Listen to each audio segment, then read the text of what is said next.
The billionaire who hid in the desert and was found years later. Imagine this. You're one of the richest people on Earth. You own private jets, mansions in half a dozen countries, companies that influence global economies, and a name known on every financial channel. You have everything money can buy: power, access, control. And then, one day, you vanish. No press release, no farewell. You simply walk away from it all. Not because you're forced to, not because you're in danger, but because you want to disappear. That's exactly what happened with Albert Shockross, a billionaire who walked into the desert and didn't come back for years. Shockross wasn't just another tech CEO. He was one of the architects of the digital revolution. In his 20s, he launched a cybersecurity startup that quietly grew into a defense tech behemoth. By his mid-30s, he had investments in artificial intelligence, space tech, genetic engineering, and high-frequency trading platforms. He never courted media attention, but insiders described him as brilliant, volatile, and obsessed with secrecy.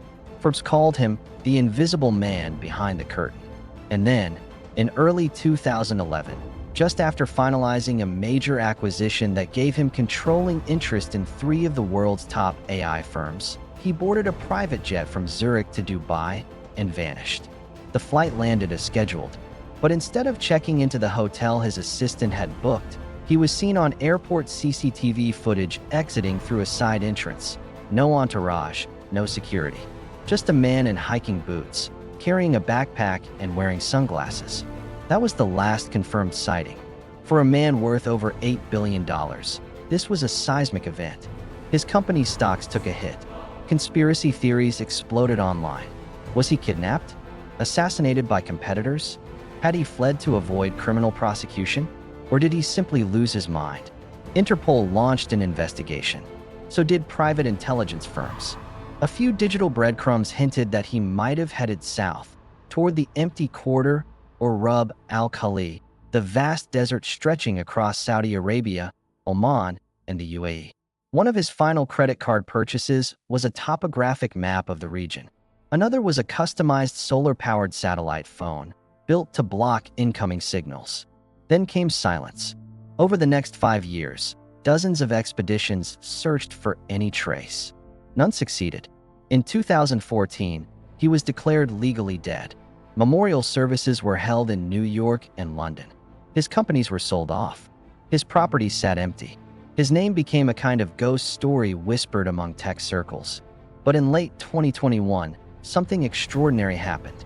A group of German eco-tourists traveling along the desert's edge stumbled upon an unusual structure half buried in a canyon wall.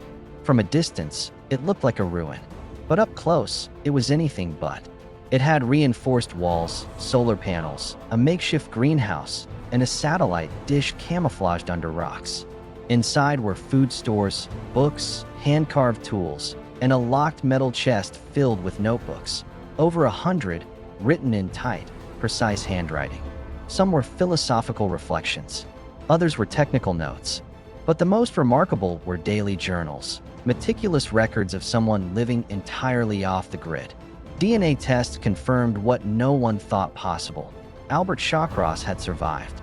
Weeks later, a covert search team located him deeper in the desert, living in a self-sustaining adobe compound, surrounded by native plants and solar stills. He was thinner. His hair had turned silver. But mentally, he was sharp, alert, and completely at peace. When asked why he disappeared, his answer stunned everyone. He said, "I was too connected to everything except myself. I needed silence. I needed truth. The kind of truth that only appears when there's no Wi-Fi." For a man who built an empire on data and algorithms, Shockross had grown disillusioned with the very systems he helped create. He believed the modern world had become an illusion, a cycle of consumption, performance, and distraction. He wasn't running away from law enforcement, or a business failure, or mental breakdown. He was running toward clarity. He said he'd spent the first part of his life mastering how to accumulate wealth. And then one day, it hit him. I owned more things than any one person should ever touch. But none of it made me feel alive. In the desert, he found what he called slow time. He learned how to grow food in arid soil using ancient irrigation methods. He read every book he could fit into his shelter: Plato, Marcus Aurelius, Zen koans, ecology, permaculture. He meditated. He wrote. He survived.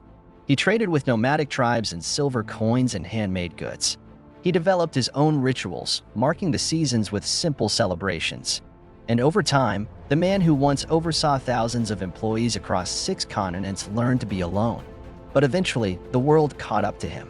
He agreed to return on one condition: he wouldn't speak to the media, give interviews, or go back to his companies. Instead, he redirected his wealth into a foundation focused on environmental resilience, off-grid education, and digital detox retreats. Today, Shockross lives in a secluded valley in Patagonia, running wilderness workshops for teens and ex-tech workers. He teaches them how to build fires, track stars, grow food, and most importantly, how to disconnect from the noise. He says he's not anti-technology. He's just pro-human. So what does this story tell us? In a time when more people are glued to screens than ever before, when attention is the most valuable currency, and when burnout is considered normal, one man decided to press pause. Not because he failed, but because he succeeded and saw where that path was heading. His retreat wasn't cowardice. It was a radical act of self-liberation. Albert Shockross remains an enigma. Was he a prophet, a recluse, or just someone brave enough to ask a question most of us avoid? If you had everything, would you still want it? Let us know in the comments. Would you walk away from a life of unlimited wealth if it meant gaining peace of mind? Would you dare to disappear? And don't forget, subscribe, like, and ring the bell for more stories that challenge what we think we know about power, purpose, and the human spirit. Stay curious, stay bold, and remember, the desert may be empty, but it has a way of showing you what really matters.